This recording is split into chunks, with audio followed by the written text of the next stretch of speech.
Hello, my dear friends. Welcome to this four-part reflection series that we call Journey Through Advent. I am Father Joel Hason of the Archdiocese of Manila and of San Carlos Seminary.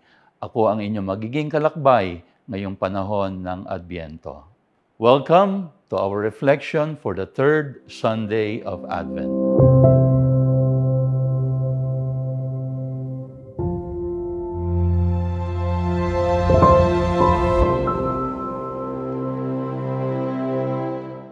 Masaya ka pa ba sa buhay mo? Nalulungkot ka ba? We are now on the third Sunday of Advent. At itong ikatlong linggo ng panahon ng Adbyento ay tinatawag nating Gaudete Sunday. Gaudete is a Latin word that means magalak ka, be joyful, be happy. And so in this Sunday, the Church invites us to discover real joy. Kaya yung tanong ko kanina, masaya ka ba? Or nalulungkot ka ba? In today's Gospel, John the Baptist was approached by different kinds of people, the crowds, the tax collectors, the soldiers. And they only have one question, ano ang dapat nating gawin? What shall we do? Siguro ganun din ang tanong natin ngayon sa Panginoon. Ano ba ang dapat naming gawin para kami ay maging tunay na masaya? You know, whenever Gaudete Sunday comes, the Church is teaching us three things. Tatlong simpleng bagay. At yung una ay ito, ang galak ay hindi saya. Joy is not happiness. Yung galak, mas malalim kaysa saya. Joy is much deeper than happiness. When you say happiness or saya, mababaw, superficial. Because happiness depends on what is happening around you. Kaya nga ang tawag natin is happiness Kasi it depends on what is happening around you. It depends on your surroundings, kung ano yung nangyayari sa paligid mo. Pero ano yung galak? What is joy? Joy does not depend on what is happening around you.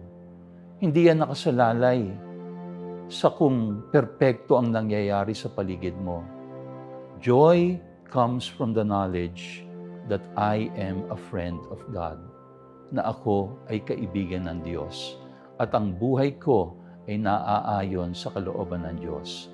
And that is why Gaudete Sunday reminds us, joy is not happiness.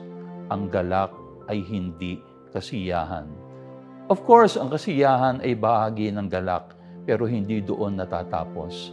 When the angel Gabriel visited Mary, that was the greeting that the angel gave Mary. Rejoice, Mary. Magalak ka, Maria. Hindi niya sinabing, masaya ka, Maria. Bakit?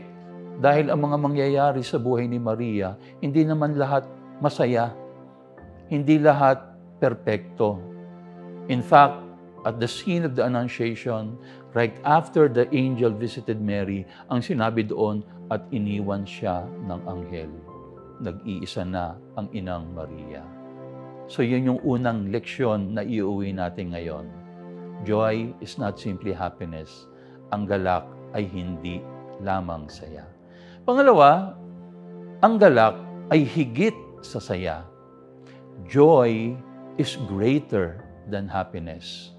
Katulad ng sinabi ko kanina, joy includes happiness. Kasama din naman yung kasayahan sa kagalakan. Pero ito ay higit pa sa kagalakan. Kasi yung kagalakan, you are aiming for something that is noble. You are aiming for something that is good. You are aiming for the true, the good, and the beautiful. Kapag ang goal ng ating buhay ay kasayahan lang, minsan gagawa ka ng hindi mabuti para maging masaya ka lang. Kaya alam niyo, nakakatakot kapag sinasabi natin, kung saan ka masaya, gawin mo yan. Kung saan ka masaya, susuportahan kita. Alam niyo, yung mga mandurukot, kapag nakadukot, masaya sila. Yung mga lasenggo, kapag umiinom sila at lasing sila, masaya sila. Yung mga nagdodroga, kapag sila ay sumisinghot, masaya rin sila. Pero mababaw, pansamantala lamang. Nararamdaman lang nila habang nandoon sila sa sitwasyon na yon. But after that, they are miserable. Ang galak ay higit sa saya. Kaya sa linggong ito, yun ang ating pangarapin. Hindi lang saya. Ang pangarapin natin ay yung tayo ay magkaroon ng kagalakan. At yung kagalakan, tanging Diyos lamang ang makapagbibigay. Yung kagalakan, tanging buhay lamang na isinabuhay ng naaayon sa kalooban ng Diyos, doon natin siya matataglay. Ang galak ay hindi saya, ang galak ay higit sa saya, at huling-huli, may galak kahit walang saya. May galak kahit hindi ka masaya.